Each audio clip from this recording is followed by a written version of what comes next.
फतेहपुर जिले के तामेश्वर नगर स्थित आवास में पूर्व सदर विधायक ने प्रदेश सरकार के 8 साल पूरे होने पर प्रेस कॉन्फ्रेंस कर सरकार के किए गए कार्यों का बखान किया। वहीं प्रदेश में बड़े भ्रष्टाचार को लेकर गोल-मोल जवाब देते हुए बसते नजर आए और मीडिया को ही विपक्ष की भाषा बोलने का आरोप लगाया। जबकि जिले के बीजेपी जिला अध्यक्ष मुखलाल पाल ने पूर्व केंद्रीय मंत्री साध्वी निरंजन ज्योति पूर्व बीजेपी जिला अध्यक्ष भ्रष्टाचार का आरोप लगाकर बीजेपी के नेताओं को पोल खोल दी। आज उन्होंने मीडिया से मुखातिब होते हुए कहा कि औरंगजेब भारतीय नहीं था, वो भारतीयों का हीरो नहीं हो सकता जिस तरह से हिटलर जर्मनी का हीरो नहीं बन पाया। औरंगजेब हिंदुस्तान का हीरो नहीं बन पाएंगे, हीरो बनाएंगे उनको लगेगा कि 347 पाकिस्तान चाहते हैं।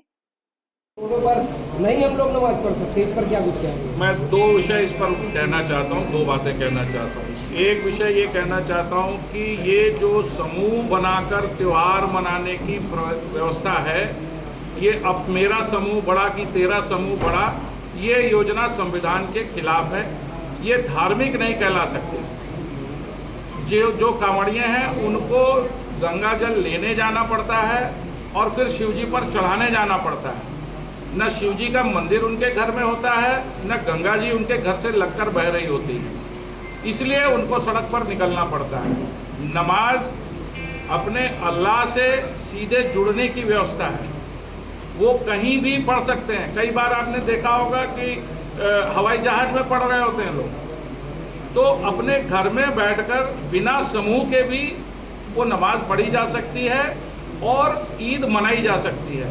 लेकिन आज़ादी के पहले से कुछ समूहों ने ये तय कर लिया कि हम भारतीयता में ओतप्रोत नहीं होंगे, भारतीयता को अपने ऊपर हावी नहीं होने देंगे, हम अपने तरीके से जीने की एक व्यवस्था को पूरे भारत पर हावी करने का प्रयास करेंगे।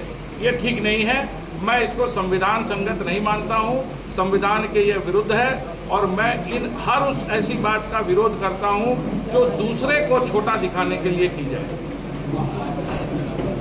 कार्यकाल के बीजेपी के शासन सेवा सुरक्षा की बात बीजेपी कर रही है, लेकिन भ्रष्टाचार क्यों नहीं खत्म हो रहा? चरम सीमा पे भ्रष्टाचार चरम पर बोलने वाले लोगों को मैं समझता हूँ आप विपक्ष की लाइन ले रहे हैं।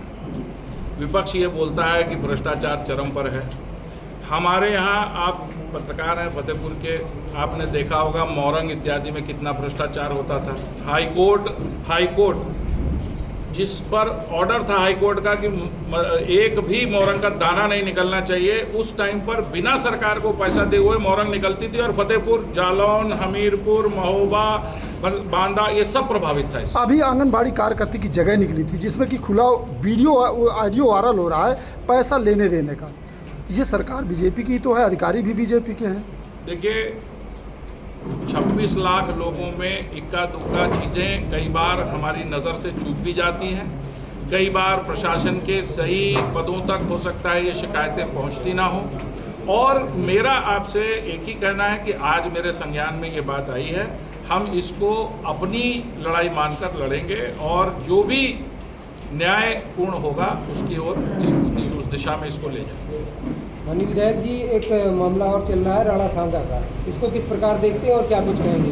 राणा सांगा की बुराई करने वाला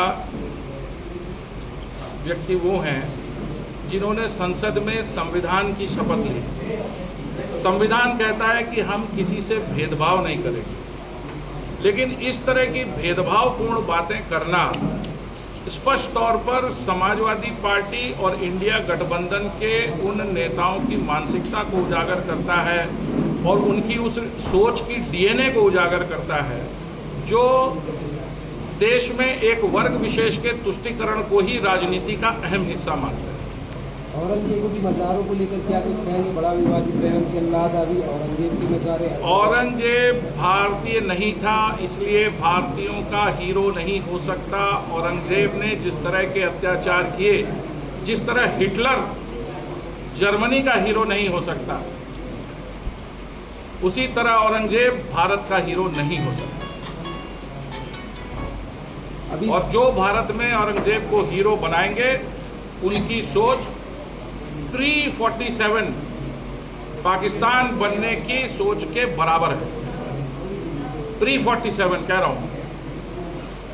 आज अलविदा की नमाज चल रही है और ईद का जो जिस तरीके से त्यौहार चल रहा है, मनाने की तैयारियां चल रही हैं, लेकिन इसको भी देखकर जैसे मेरठ और संभल जैसे मामले हुए, इसको लेकर प्रशासन भी मुस्तैद है और बड़ी तेज़ी से काम भी हो रहा है। लेकिन मुस्लिम पक्ष कह रहा है कि जब कांवरियों को लेकर के रोडों खाली कराई गई, रोडें वन वे किए गए,